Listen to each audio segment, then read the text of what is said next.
ठीक है, देखिए पिछली वीडियो में हमने जो डीआरई के बारे में काफ़ी कुछ पढ़ा, जिसमें हमने देखा कि जो डीआरई की टेक्निक क्या है, नॉर्मल डीआरई क्या होती है, ठीक है ना। अब हम देखते हैं कि डीआरई इन बीपीएच हम कैसे करेंगे, ठीक है ना। देखें, याद रखें, प्रोस्टेट का मैंने पहले भी बताया था कि प्रोस्टेट जो है एक इलास्टिक स्ट्रक्चर है और इसकी इलास्टिसिटी जो होती है वो बिल्कुल इसी तरह जैसा थिनर एमिनेंस की होती है when it is opposed with the fingers, ठीक है। तो इतना ये इलास्टिक होता है, ठीक है ना। और उसके जो एनाटॉमिकल रीजन में और कोई भी स्ट्रक्चर इतनी इलास्टिक नहीं होती, याद रखें, ठीक है ना। ठीक है ना। तो अगर आप ऐसे केसेस में अगर आप डिजिटल रेक्टल एग्जामिनेशन करते हैं थ्रू एनएस, तो इसको अगर आप दबा दें इस एरिया से, तो ये टेंड कर वापस आने की क्षमता रखता है ये, ठीक है ना। तो ये रिकॉइल टाइप चीज़ इसमें आपको नज़र आएगी, ठीक है, नॉर्मल प्रोस्टेट में, ठीक है। लेकिन जब प्रोस्टेट फाइब्रस होता है ना, याद रखें, प्रोस्टेट जब फाइब्रस होता है तो ये अपनी इलास्टिसिटी खो देता है, ठीक है। तो ये फर्म सा हो जाता है, ठीक है, ठीक है ना।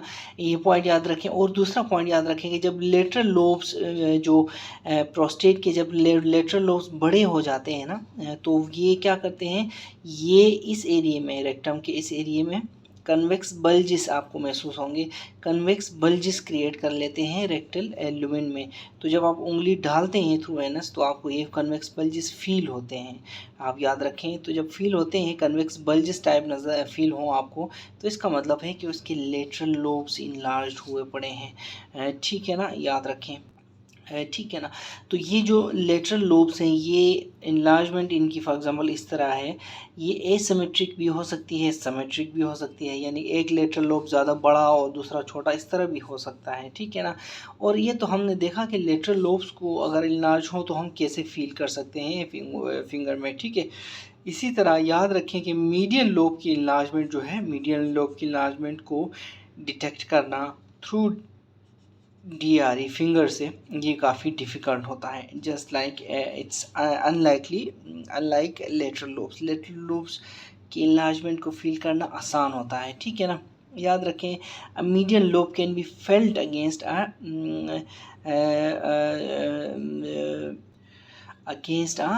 बोगी, ठीक है, ये बोगी है, ठीक है, against bogie just before DRE है, ठीक है ना। तो आप उस टाइम मीडियन लोब फील कर सकते हैं, ठीक है। या फिर मीडियन लोब जो है, अगर पेशेंट कोई थिन हो, पेशेंट बहुत ही थिन लीन हो, तो median lobe can be felt on by manual examination. Bye manual exam में आप मीडियन लोब फील कर सकते हैं, यानी कि एब्डोमेन से भी आप हाथ रखेंगे और नीचे फिंगर से भी आप फील करेंगे, यानी कि अगर ये एब्डोमिनल वॉल है तो एब्डोमेन से हाथ दबा के, इस तरफ से दबा के, नीचे से उंगली से, ठीक है। इसको बाय मैनुअल एग्जामिनेशन कहते हैं, याद रखें। बाय मैनुअल एग्जामिनेशन डीआरई में भी हो सकती है to feel the median lobe of the prostate, ठीक है ना, सही है, हाँ, ठीक है ना। याद रखें, अगर तो प्रोस्टेट की इनलार्जमेंट बिनाइन है, प्रोस्टेट कैंसरस नहीं है, बिनाइन इनलार्जमेंट है, तो इट इज़ यूजुअली स्मूथ, याद रखें, यूजुअली ये स्मूथ होगी। याद रखें कि बिनाइन प्रोस्टेट जो है इट रिटेन्स इट्स मोबिलिटी, ठीक है। तो मैंने क्या कहा, बिनाइन प्रोस्टेट जो है इनलार्जमेंट, ठीक है, इसकी स्मूथ आपको जो है सरफेस नज़र आएगी, फील होगी डीआरई में, और इसकी मोबिलिटी जो है वो भी ठीक ठाक ही होगी, ठीक है ना, अनलाइक कैंसरस एलिमेंट्स, ठीक है ना। अब मोबिलिटी को आप कैसे चेक करेंगे डीआरई में मोबिलिटी को कैसे चेक करेंगे प्रोस्टेट की, gently push the gland forward and upwards, ठीक है, फॉरवर्ड एंड अपवर्ड्स आपने पुश करना है। ये आपकी फिंगर ग्लैंड है, ये प्रोस्टेट है, ये फिंगर आपकी जा रही है फॉरवर्ड्स एंड अपवर्ड्स, इस तरफ मूव करना है, ठीक है ना। तो इस तरह आपको प्रोस्टेट की ऐसे करके ऐसे ऐसे करना है, ठीक है। तो इस तरह प्रोस्टेट की मोबिलिटी का आपको पता चल जाएगा, ठीक है। और याद रखें, mobile prostate is mostly benign, ठीक है ना, ठीक है। इसी तरह जो प्रोस्टेट है उसकी मोबिलिटी देखने के लिए कोई बोगी, बोगी क्या होती है, पीछे भी हमने वर्ड यूज़ किया था बोगी, ये देखें यहाँ पे भी हमने ये बोगी वर्ड यूज़ किया था। बोगी असल में सिस्टोस्कोप ही को कहते हैं, ठीक है ना, सिस्टोस्कोप शीट, ठीक है ना। तो ये जो है बोगी हम यूज़ कर सकते हैं to depress the prostatic urethra, ठीक है ना। अगर हम प्रोस्टेटिक यूरिथ्रा को डिप्रेस करें विद सिस्टोस्कोप या बोगी, और लिख दो इधर, ठीक है ना, तो ठीक है ना, तो हम इसकी मोबिलिटी को डिमोस्ट्रेट कर सकते हैं इजीली, ठीक है। हम मोबिलिटी की बात कर रहे हैं ना, ठीक है ना। तो हमने ओवरऑल यहाँ पे पढ़ा कि बिनाइन जो इलाजमेंट है that is smooth in surface और मोबाइल होती है, रिटेन्स इट्स मोबिलिटी, ठीक है। ठीक है ना। देखें जो यूरोलॉजिस्ट हैं वो क्या करते हैं, ये ग्रेड करते हैं प्रोस्टेटिक यूरिथ्रा को, ठीक है ना। दे क्या कहते हैं, दे सॉरी ये मैं क्या कह रहा हूँ, यूरिथ्रा नहीं है, प्रोस्टेटिक साइज़ को मेजर करते हैं ये जो यूरोलॉजिस्ट हैं थ्रू DRE, ठीक है ना। ये एक ग्रेडिंग सिस्टम है जो यूरोलॉजिस्ट यूज़ करते हैं। इसको क्या कहते हैं, रॉजर बार्न्स, पहले भी हमने बात की थी, रॉजर बार्न्स, ठीक है, रॉजर बार्न्स एक ग्रेडिंग सिस्टम। ये जो ग्रेडिंग सिस्टम है ये इसके साइज़ के ग्रेड्स हैं, ठीक है, प्रोस्टेट के साइज़ के ग्रेड्स हैं। अब हम पढ़ेंगे कि ये रॉजर बार्न्स ग्रेडिंग सिस्टम क्या है, ठीक है। हाँ ठीक है। अब मैंने क्या कहा कि यूरोलॉजिस्ट जो है ग्रेड करते हैं ना प्रोस्टेटिक साइज़ को, ठीक है, प्रोस्टेट के साइज़ को, दिस यूरिथ्रा इसको यहाँ से काटो, ठीक है, बाय DRE करते हुए प्रोस्टेट का ये साइज़ मालूम करते हैं, ठीक है ना। देखें इसको कहते हैं रॉजर बार्न्स ग्रेडिंग सिस्टम। तो रॉजर बार्न्स ग्रेडिंग सिस्टम क्या है, ये ग्रेडिंग सिस्टम यूरोलॉजिस्ट यूज़ करते हैं to grade the size of the prostate, ठीक है। देखें इसमें दोनों चीज़ें हैं, पहले साइज़ मेजर करते हैं फिर उसको एक ग्रेड का नाम दिया हुआ है, ठीक है ना। अब देखो इसमें अगर नॉर्मल क्या होती है, ग्रेड याद रखें, एक तरफ नॉर्मल है और दूसरी तरफ ग्रेड 1 to 4 है, यानी कि टोटल 5 है। For example normal, grade 1, grade 2, grade 3, grade 4 इस तरह है, ठीक है ना। अब इसमें हमने नॉर्मल क्या है, नॉर्मल जो रॉजर बार्न्स ग्रेडिंग सिस्टम में नॉर्मल जो प्रोस्टेट है वो ये कि जब हम फिंगर डालेंगे प्रोस्टेट में, इस तरह फिंगर डालेंगे नीचे रेक्टम में, तो वो 0 से लेके, या तो इंक्रोचमेंट नहीं करता, इसमें हम इंक्रोचमेंट ऑफ द प्रोस्टेट देखते हैं, यानी कि ये प्रोस्टेट कितना अंदर लुमेन में इस तरह इंक्रोच कर रहा है, उस हिसाब से हम इसको ग्रेड करते हैं। उंगली डालेंगे, ठीक है ना, अगर तो वो 0 से लेके 1 सेंटीमीटर तक इंक्रोचमेंट है in the rectal lumen, are this is not ringle lactate, it is rectal lumen, ठीक है। तो 0 से लेके 1 सेंटीमीटर तक वो अगर इंक्रोच कर रहा है तो उसको हम क्या कहते हैं, उसको नॉर्मल समझ तस्वीर करते हैं। फॉर एग्जांपल ऐसे फिंगर डाला, हमने फील किया कि ये इंक्रोचमेंट इसकी 0 है या फिर इंक्रोचमेंट इसकी 1 सेंटीमीटर है, तो हम याद रखें ये 1 सेंटीमीटर, इट्स नॉट मिलीमीटर, ठीक है। तो उसको हम नॉर्मल कंसिडर करेंगे, ठीक है। अब ग्रेड 1 कब कहेंगे, जब हम DRE करेंगे और हमें पता लगेगा कि ये 1 से लेके 2 सेंटीमीटर तक इसकी इंक्रोचमेंट है इन द रेक्टल लुमेन, तो उस टाइम उसको हम ग्रेड 1 तस्वुर करेंगे। ग्रेड 2 2 से लेके 3 centimetre encroachment in the rectal lumen, ये सारी की सारी क्या है, इंक्रोचमेंट है, ठीक है। ग्रेड 3 से लेके 4 centimetre encroachment in the rectal lumen, grade 4 greater than 4 centimetre encroachment in the rectal lumen, ठीक है ना।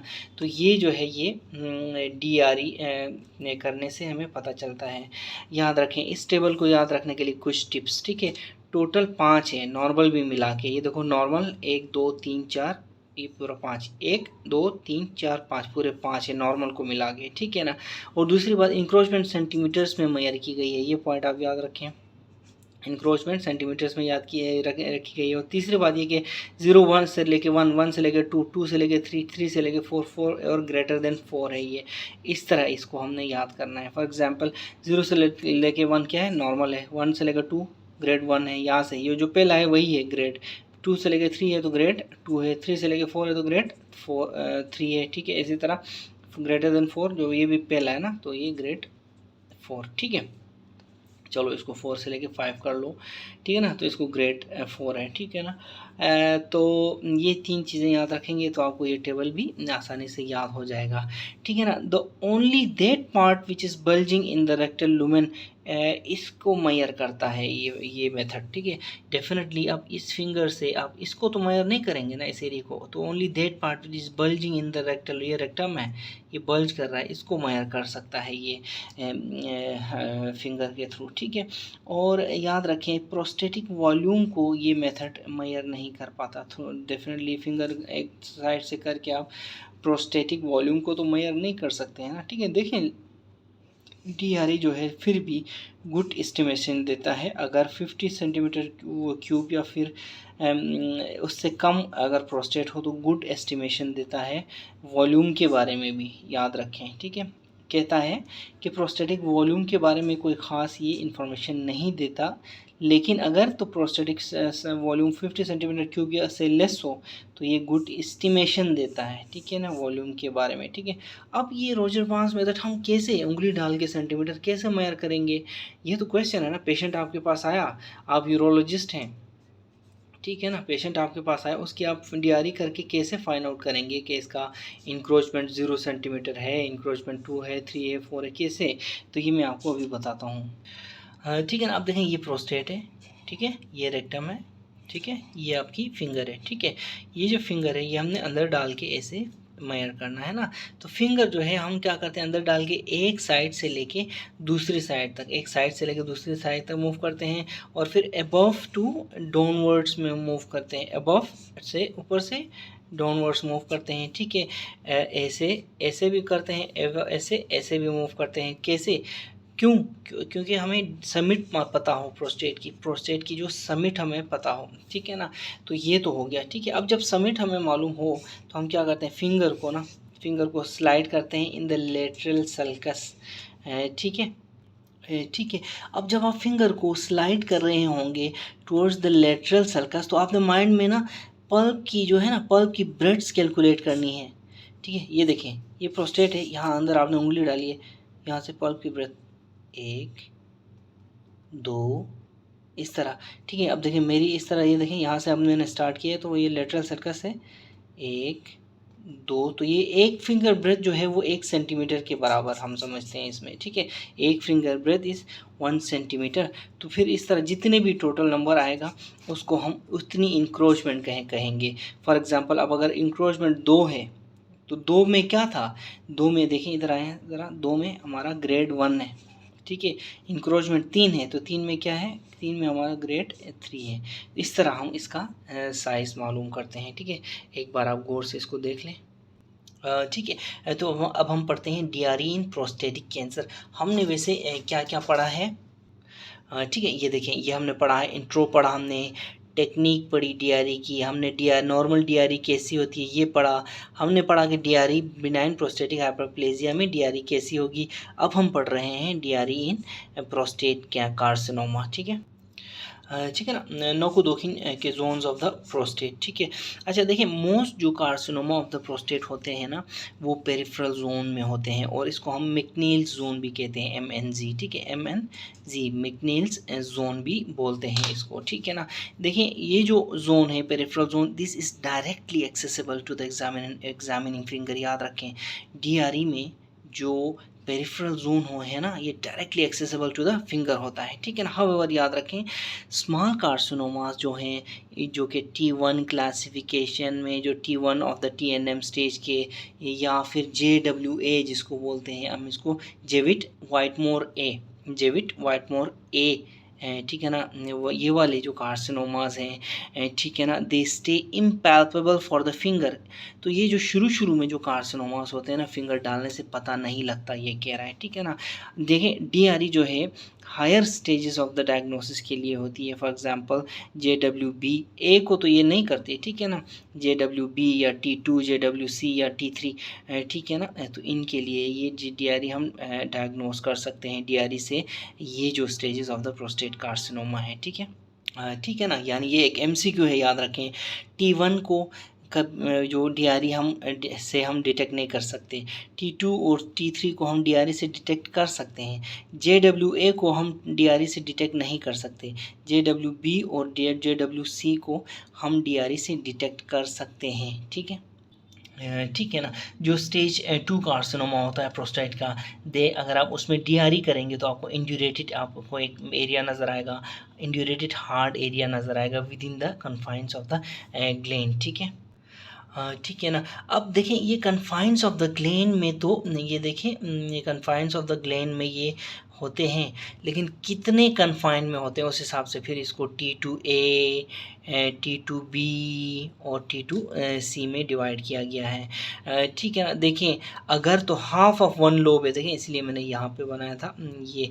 देखें अगर हाफ ऑफ वन लोब है, यहाँ से एक लोब दूसरा लोब, ठीक है, हाफ ऑफ वन लोब है तो इसको हम क्या कहते हैं, T2A कहते हैं। अगर more than half of one lobe है, यहाँ तक है, तो इसको हम T2B कहेंगे। अगर T2C both the lobes involve हैं, यहाँ तक भी है चाहे यहाँ तक है, तो हम इसको T2C कहेंगे। C मतलब छा गया, इसमें भी छा गया, इसमें भी छा गया, T2 कार्सिनोमा। ठीक है, सही है। ये इस तरह आपने इसको याद रखना है, क्लोज से देख लें। ठीक है ना। तो ये तो हो गया T2A B C। अब देखें T3 देखते हैं अब T3। ठीक है, अब T3 में भी T3A है हमारे पास, T3A है इसमें। ठीक है, इसी तरह फिर T3B है। ठीक है, ठीक है।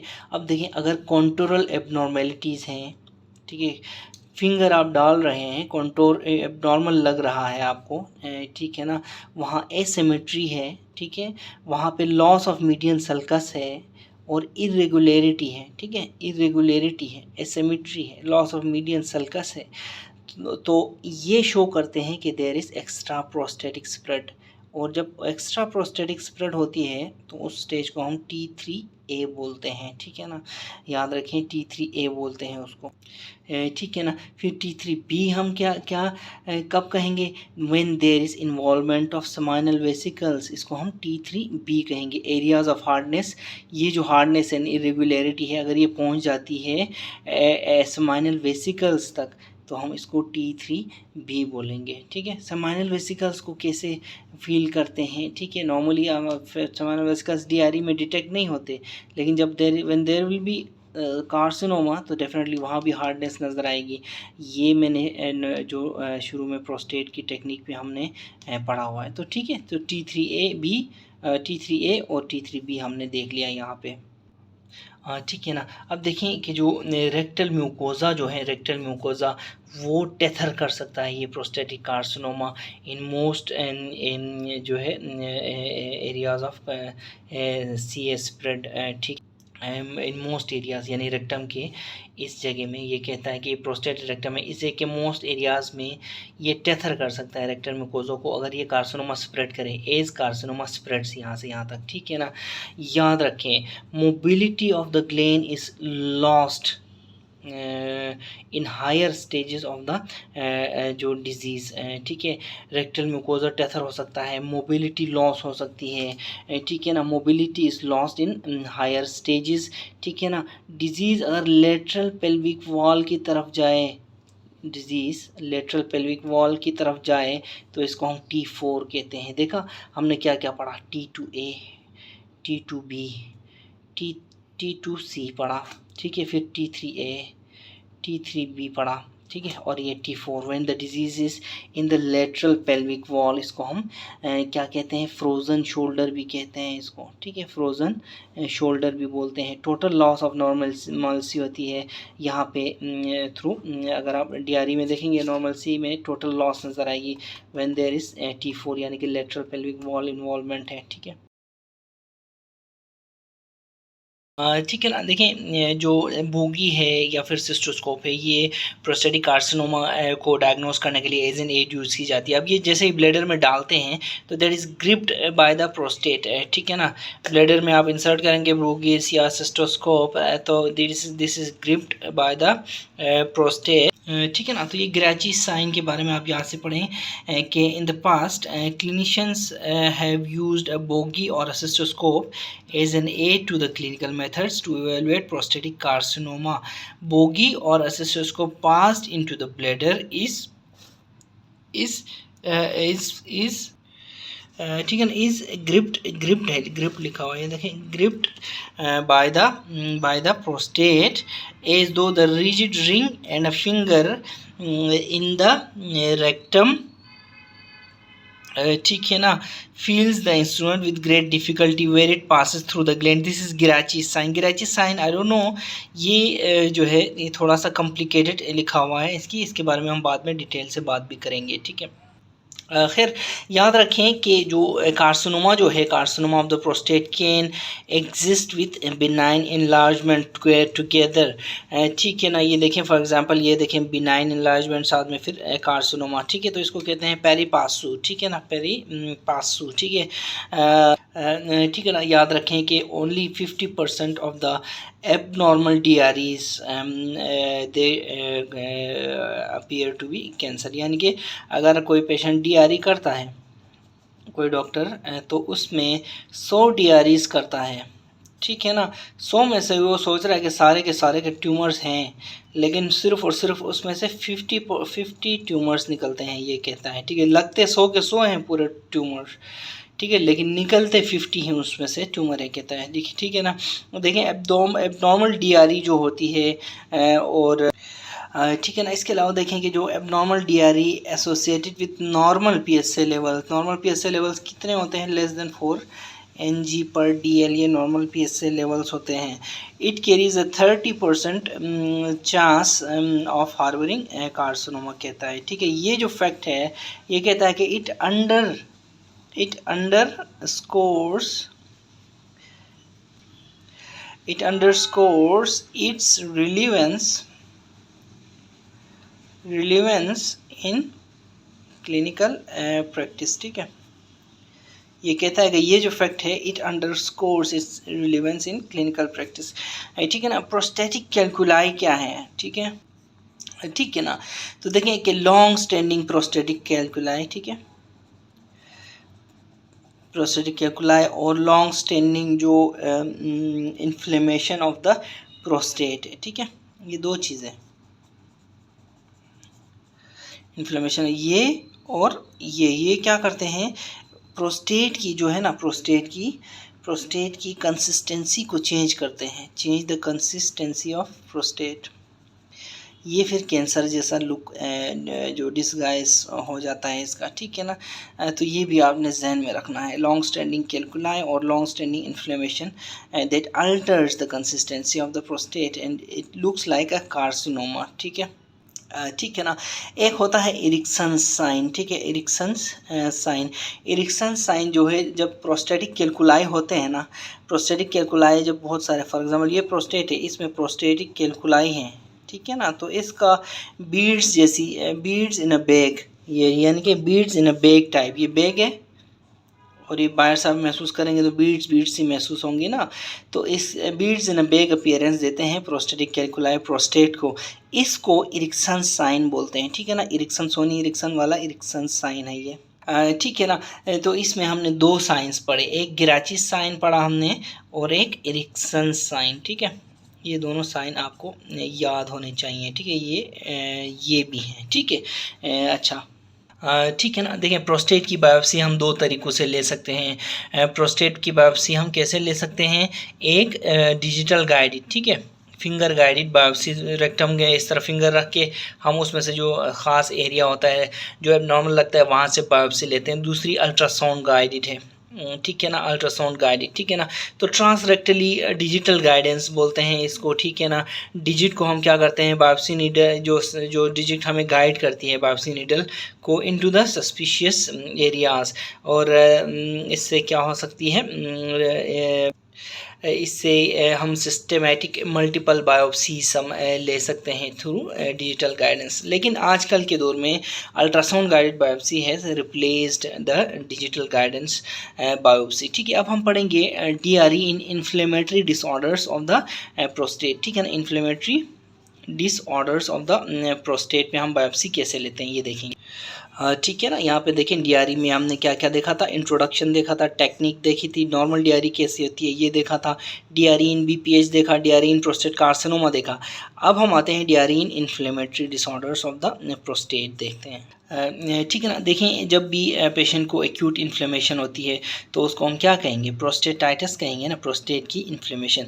तो एक्यूट प्रोस्टेटाइटिस में जो ब्लैडर प्रोस्टेट होता है ना वो स्वोलन होता है, प्रोस्टेट टेंस होता है और बहुत ही ज़्यादा टेंडर होता है। ठीक है ना। ऐसे केसेस में आपने जेंटली ये एग्जामिन डीआरई करनी है। ठीक है ना।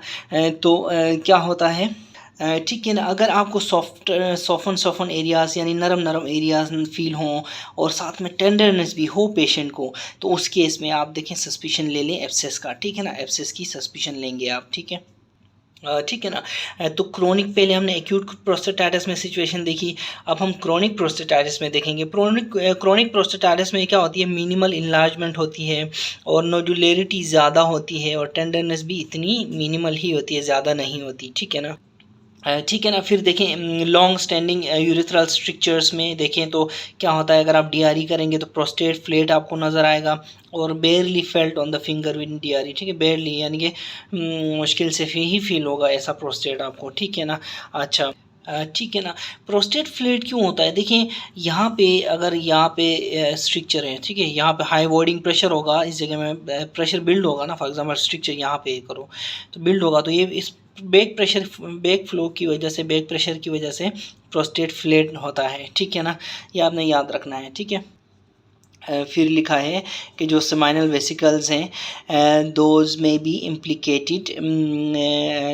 इम्प्लिकेटेड जो है in the tubercular afflictions of the prostate लिखा हुआ है, although there are no specific signs which are pathognomonic of this condition. ठीक है ना, ये आपने याद रखना है। क्रोनिक प्रोस्टेटाइटिस इस पेज में हमने देखा, लॉन्ग स्टैंडिंग यूरेथ्रल स्ट्रिक्चर्स में देखा, सेमाइनल वेसिकल्स की हमने बात की थोड़ी सी, बस इतनी ही बात है सेमाइनल वेसिकल की, आपने मज़ीद गौर करने की ज़रूरत नहीं है। ठीक है। सेमाइनल वेसिकल्स जो हैं वो हार्ड एंड इर्रेगुलर जो है वो क्रेगी जो है अपीयरेंस में फील होते हैं। ठीक है ना। देखिए इन्फ्लेमेटरी जो डिसऑर्डर्स होते हैं ना प्रोस्टेट के, इसमें जो है आपको यूरिन कल्चर्स लेने चाहिए VB1, VB2, VB3। ठीक है। इससे हमें क्या हेल्प मिलती है, to localise the bacteria in the lower urinary tract. ठीक है, लोअर यूरिनरी ट्रैक्ट। ठीक है ना। इसके अलावा देखें एक्सप्रेस्ड प्रोस्टेटिक सिक्रेशंस और prostatic massage, express prostatic secretions और प्रोस्टेटिक मसाज भी जो है ठीक है ना हेल्प करता है प्रेजेंस ऑफ इन्फ्लेमेशन है को मालूम करने के लिए। ठीक है, ये दोनों चीज़ें भी इंपॉर्टेंट होती हैं। एक्सप्रेस प्रोस्टेट मतलब डीआरई करने के बाद के दौरान एक्सप्रेस करते हैं प्रोस्टेटिक सिक्रेशंस। ठीक है। ठीक है। अब VB1 क्या है, यहाँ पे मैंने कहा था VB1, 2, 3 देखें। VB1 white bladder. ठीक है, वाइट ब्लैडर 1। ठीक है ना। ये क्या कौन सा फ्लूइड है, ये है यूरिन है, ये है first 10 ml of the urine. अगर इस first 10 ml of the urine VB1 में अगर बैक्टीरिया पॉजिटिव है, कल्चर पॉजिटिव है, तो इट इंडिकेट्स यूरिथ्राइटिस या प्रोस्टेटाइटिस। ठीक है ना। इसके अलावा VB2 मिड स्ट्रीम यूरिन को हम VB2 कहते हैं। ठीक है, वाइट ब्लैडर 2, अगर इसमें कल्चर्स पॉजिटिव हैं तो फिर ये सिस्टाइटिस को शो करता है। ठीक है, VB2 मिड स्ट्रीम यूरिन, इसमें सिस्टाइटिस देखने के लिए हम करते हैं। ठीक है। अगर VB3 यानी कि first 10 ml of urine voided after prostatic massage करने के बाद अगर आपको ऐसा लग रहा है कि कल्चर पॉजिटिव है तो वो प्रोस्टेटाइटिस को शो करता है। ठीक है ना। अगर तो वहाँ पे एक्सप्रेस्ड प्रोस्टेटिक सिक्रीशंस हैं तो अगर इसमें कल्चर पॉजिटिव है तो इट इंडिकेट्स प्रोस्टेटाइटिस। अगर कल्चर नेगेटिव है और जो ल्यूकोसाइट काउंट रेज्ड है greater than 10 high power field है तो it shows inflammatory chronic pain syndrome. ठीक है ना, इन्फ्लेमेटरी क्रोनिक पेन सिंड्रोम को शो करता है। ठीक है ना। अब हम देखते हैं DRE इन हाई राइडिंग प्रोस्टेट, इसको मैं HRP बोलता हूँ, ठीक है ना, HRP हाई राइडिंग प्रोस्टेट। होता क्या है, प्रोस्टेटो मेम्ब्रेनस डिसरप्शन जो होती है जब कोई भी ड्यू टू ट्रामा, ठीक है, ड्यू टू ट्रामा, तो prostate is pushed upwards due to expanding haematoma of the pelvis. देखें ना, ये प्रोस्टेट है, यहाँ पे हेमाटोमा बन रहा है, हेमाटोमा बन रहा है, तो इसको प्रोस्टेट जो है पुश हो जाएगा ना अपवर्ड्स की तरफ। तो इस सिचुएशन ऑफ द प्रोस्टेट को हम हाई राइडिंग प्रोस्टेट कहते हैं, या HRP, या फिर पाई इन द स्काई, ठीक है। हार्प टेक्नोलॉजी से स्काई में बादल जो नहीं छोड़ते वो निमोनी याद रखें आप, तो इसका स्काई के साथ ताल्लुक है हार्प टेक्नोलॉजी का। तो पाई इन द स्काई को दूसरे लफ्ज़ों में हाई राइडिंग प्रोस्टेट कहते हैं, ठीक है ना, याद रखें, ठीक है ना। तो जो पेल्विक हेमाटोमा जब लार्ज होता है, बहुत बड़ा होता है, तो प्रोस्टेट को हम देख नहीं सकते, ठीक है ना। It is impossible to feel the prostate, और ये एक अनरिलायबल साइन होता है, ठीक है ना, ठीक है ना। ऐसे ट्रामा केसेस में अगर ब्लड स्टेनिंग है फिंगर की, ठीक है ना, तो वो रेक्टल इंजरी हो सकती है, आप इसका ध्यान में रखना है, ठीक है। जब आप DRE करेंगे तो ठीक है ना, तो ब्लड स्टेनिंग आपको मिलती है, तो आपको वो रेक्टल इंजरी हो सकती है, आपने इस बात का ख्याल रखना है, ठीक है ना। अब यहाँ पे एक और इम्पोर्टेंट बात पढ़ेंगे हम, DRE इन बल्बो कवर्नर्स रिफ्लेक्स, ठीक है ना।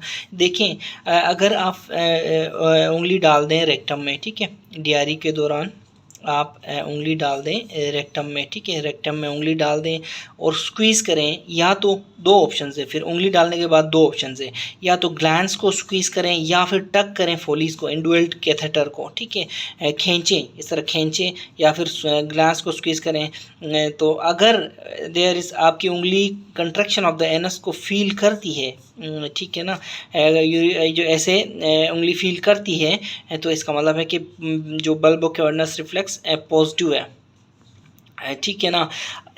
पॉजिटिव बल्बो कैवर्नस रिफ्लेक्स क्या शो करता है कि S2, S3 और S4 का जो सेगमेंट्स है ना, जो नर्व्स के पेल्विक स्प्लैंक्टिक नर्व्स हैं, ये they are integrities intact, they are intact.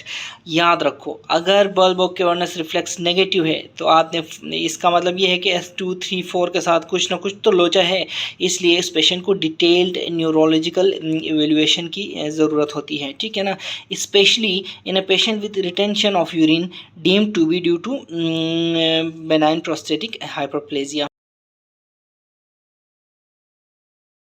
ठीक है, हमने काफ़ी चीज़ें पढ़ी DRE के बारे में। अब हम देखते हैं DRE इन इजैकुलेटरी डिसऑर्डर्स। इजैकुलेटरी डिसऑर्डर्स में DRE का क्या रोल है, कैसे करेंगे, ठीक है ना। देखें, जो लो वॉल्यूम सीमेन जो होती है, low volume semen that may be associated with the flat or atrophied prostate, ये आपने याद रखना है। Low volume semen may be associated with the flat atrophied prostate, ठीक है ना। अब क्या होता है, अगर जो सेमाइनल वेसिकल्स हैं पेशेंट के, वो टर्जिड हैं और क्या है, डिस्टेंडिड हैं, ठीक है ना, ये डिस्टेंडिड हैं, ठीक है ना। तो क्या हो सकता है, इजैकुलेटरी इडियो हो सकता है पेशेंट को, इजैकुलेटरी डक्ट की ऑब्स्ट्रक्शन हो सकती है अगर, तो आपको DRE में सेमाइनल वेसिकल्स टर्जिड और डिस्टेंडिड लग रहे हैं। और सेमाइनल वेसिकल्स जो हैं, आपको मैंने पहले भी बताया था कि सेमाइनल वेसिकल्स कहाँ हैं, तो लेटरल लॉब्स के इस एस्पेक्ट पे आपको सेमाइनल वेसिकल्स आपको नज़र आते हैं, ठीक है ना। प्रोस्टेटिक मसाज, ये मैंने PM पहले इसका निमोनिक बनाया था, हम करते हैं, ठीक है ना। प्रोस्टेटिक मसाज हम क्यों करते हैं इस केस में, जो इजैकुलेटरी डक्ट की पेटेंसी देखने के लिए हम प्रोस्टेटिक मसाज करते हैं। कैसे करते हैं, हम पहले सिस्टोस्कोप रखेंगे पोजीशन एट वीरोमोंटानम, ठीक है ना। सिस्टोस्कोप को हम वीरोमोंटानम में पोजीशन करके फिर हम जो DRE करते हैं, तो वाइट सिक्रीशन कम्स आउट। ये वाइट सिक्रीशन जब आती है तो ये हमें यकीन दिलाती है कि भाई ये इजैकुलेटरी डक्ट जो है वो पेटेंट है, ठीक है ना, यानी कि it is not obstruction, okay. ठीक है ना। याद रखें कि जो थेराप्यूटिक जो आर्टिफैक्ट्स हैं, therapeutic artefacts, for example long term injection of 5 alpha reductase inhibitors, finasteride हो, ठीक है, या डुटास्ट्राइड हो, ठीक है, ये दोनों किस्म के 5 अल्फा रिडक्टेज इनहिबिटर्स हैं, ठीक है ना। ये जो इनहिबिटर्स हैं, ठीक है, ये थेराप्यूटिक डोज के पर्पज़ के लिए लेते हैं ना। इसी तरह थेराप्यूटिक पर्पसेस के लिए और क्या क्या करते हैं, हम टर्प करते हैं, ट्रांसयूरेथ्रल रिजेक्शन ऑफ प्रोस्टेट, हम रेडिएशन देते हैं प्रोस्टेट को, ठीक है। इसी तरह रिपीटेड नीडल बायोप्सीज भी हम पेशेंट्स की जब लेते हैं, तो एक ऐसा पेशेंट जिसमें इनमें से कोई भी सी भी चीज़ जो है वो ले रहा हो या ऑपरेशन उसका हुआ हो, तो ये भी आपने माइंड में रखना है कि ये जो चीज़ें हैं, ये जो थेराप्यूटिक आर्टिफैक्ट्स हैं, ये चेंजेस लाती हैं किसमें, प्रोस्टेट की नॉर्मल कंटोर में और प्रोस्टेट की नॉर्मल कंसिस्टेंसी में, इनकी वजह से चेंजेस आती हैं, ठीक है ना। ये आपने ज़रूर याद रखना है, ठीक है ना। तो ये आपने ये लिखा हुआ है, देखें, ये आपने जहन में रखना है कब DRE करते हुए, यानी कि DRE की इंटरप्रिटेशन में, ठीक है। यानी कि पेशेंट से आप एक अच्छी सी हिस्ट्री भी ले लें, ठीक है ना, हिस्ट्री आप लेंगे DRE करते हुए, ठीक है। ठीक है ना। अब हम पढ़ेंगे कि DRE इन सर्जिकल कंडीशंस में DRE करते हुए हमने क्या क्या करना है, ख्याल रखना है, ठीक है ना। याद रखें, ठीक है ना। देखें, सबसे पहले रेक्टोवेजाइनल सेकेंडरीज फाइंड आउट करने के लिए भी हम DRE करते हैं, रेक्टल कैंसर्स फाइंड आउट करने के लिए हम DRE करते हैं, ठीक है, पेल्विक मासेस फाइंड आउट करने के लिए हम DRE करते हैं, ठीक है। फिर हमारे पास क्या है, थ्रोम्बोज, जो पाइल्स हैं उनके लिए हम DRE करते हैं, स्फिंक्टर टोन देखने के लिए हम DRE करते हैं, ठीक है।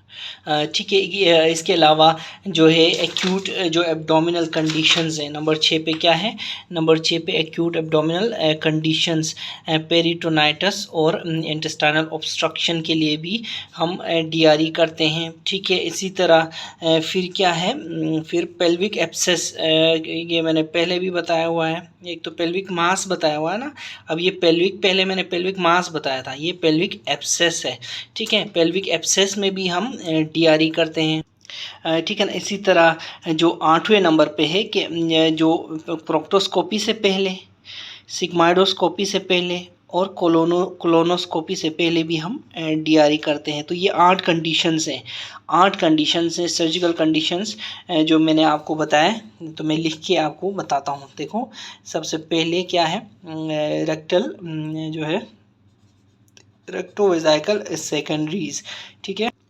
ठीक है, ये देखें, रेक्टोवेजाइनल सेकेंडरीज ढूंढने के लिए रेक्टल कार्सिनोमा में DRE करते हैं, पेल्विक एब्सेस, पेल्विक मास में, और यहाँ पे देखिए पेल्विक एब्सेस में, दोनों में हम DRE करते हैं।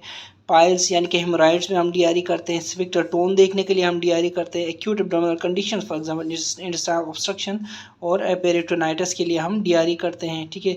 प्रायर टू सिग्माइडोस्कोपी और कोलोनोस्कोपी और प्रोक्टोस्कोपी में हम DRE करते हैं, ठीक है ना, हम DRE करते हैं, ठीक है ना। अब हम एक एक करके देखेंगे कि इन सब कंडीशंस में DRE कैसे होगी। फॉर एग्जांपल, सबसे पहले हम रेक्टोवेजाइनल सेकेंडरीज हम देखने के लिए, देखो, जब आप DRE करेंगे तो हार्ड सी, नोड्यूलर सी आपको एक मास नज़र आई, कहाँ, anterior to the anterior aspect of the rectum में, ठीक है ना, और above prostate and anterior to the rectum आपको हार्ड नोडुलर मास नजर आएगा if there is a rectovesical secondary, ठीक है, ये हो गया।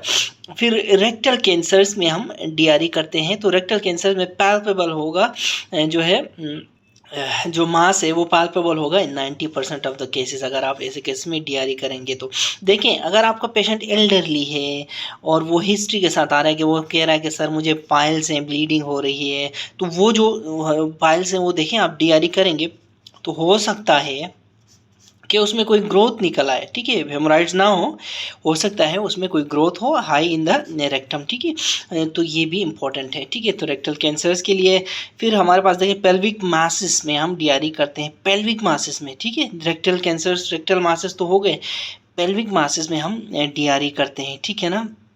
ठीक है ना। अब क्या होता है पेल्विक मासेस में, एक बात तो याद रखें कि ये हम अंडर जनरल एनेस्थीसिया करते हैं। दूसरी बात याद रखें कि हम बाईमैनुअल करते हैं, one hand in the abdomen यानी कि हाइपोगेस्ट्रियम में एक हाथ रखते हैं नीचे इधर पेट के अम्बलाइकस के नीचे, ठीक है। इससे ब्लैडर ट्यूमर भी देख सकते हैं हम, ठीक है, और पेल्विक मासेस का भी हमें अंदाज़ा हो सकता है। तो ये DRE इस केसेस में भी लाजमी है, ठीक है। इसी तरह थ्रोम्बोस्ड पाइल्स हैं, तो अगर हम DRE करेंगे तो हमें पता लग सकता है कि piles thrombosed, they are clinically palpable at that time when they are thrombosed, ठीक है। फिर स्फिंक्टर टोन देखने के लिए हम DRE करते हैं, ठीक है। ठीक है, फिर हम देखेंगे एक्यूट एब्डोमिनल कंडीशंस में DRE करते हैं। फॉर एग्जांपल कौन सी conditions, number 1 peritonitis, intestinal obstruction में, ठीक है। Here at this point there will be tenderness और एम्प्टी रेक्टम होगा, ठीक है। ठीक है ना। फिर अगर पेल्विक एब्सेस है अब और आप DRE करते हैं तो आपको क्या फील होगा, टेंडरनेस फील होगी, स्मूथ, सॉफ्ट एंड बोगी, आपको बोगी टाइप की स्वेलिंग हो सकती है, ठीक है ना। दिस स्वेलिंग इन द कहाँ हो सकती है, ये कहाँ स्वेलिंग होगी, in anterior aspect of the rectum, ठीक है ना। क्या होगा पेल्विक एब्सेस में, tender, smooth, soft, boggy, BSTS, boggy, smooth, tender, soft, जो स्वेलिंग होगी in anterior aspect of the rectum if there is a pelvic abscess, ठीक है ना। इसीलिए हम क्या करते हैं DRE में नो बोगीनेस लिखते हैं ताकि एब्सेस को रूल आउट कर सकें, ठीक है ना। अच्छा, in males pelvic abscess can be drained, ठीक है, ठीक है। Pelvic abscess can be drained how, पर रेक्टली, ठीक है। पर रेक्टल हम मेल्स में पेल्विक एब्सेस हम ड्रेन कर सकते हैं, ठीक है ना। इसी तरह prior to proctoscopy, sigmoidoscopy, colonoscopy हम DRE करते हैं, ठीक है। ठीक है ना। तो जब भी आपने DRE करनी है ना किसी भी पेशेंट की, तो आपने डॉक्यूमेंटेशन में क्या लिखना है, ठीक है ना। डॉक्यूमेंटेशन में आपने स्फिक्टर टोन के लिए भी देखना है कि वो इंक्रीज्ड है, नॉर्मल है या लो है। इसी तरह टेंडरनेस देखनी है, टेंडरनेस है कि नहीं है। रेक्टम देखना है कि वो एम्प्टी है कि नहीं है, बोगीनेस है कि नहीं है, क्योंकि बोगीनेस है तो वहाँ एब्सेस हो सकता है। फिंगर में स्टेनिंग देखनी है कि वो स्टेनिंग फिंगर स्टेंट है कि नहीं है, with faecal matter, finger stained with blood, ठीक है ना, ब्लड हो सकता है, फीकल मैटर हो सकता है, ठीक है। इसी तरह बल्ब कैवर्नस रिफ्लेक्स आपने है पॉजिटिव है कि नेगेटिव है, ये देखना है, ठीक है ना। फिर फीकल मैटर जो है, जब भी आप देखेंगे DRE में फीकल मैटर, आप अगर अंदर आपको फील हो रहा है, if that faecal matter is mobile और इम्पैक्टेड, ये भी आपने बताना है, और कोई सर्कमफेरेंशियल ग्रोथ है कि नहीं, ये सारी चीज़ें आपने DRE में डॉक्यूमेंट करने हैं, ठीक है ना।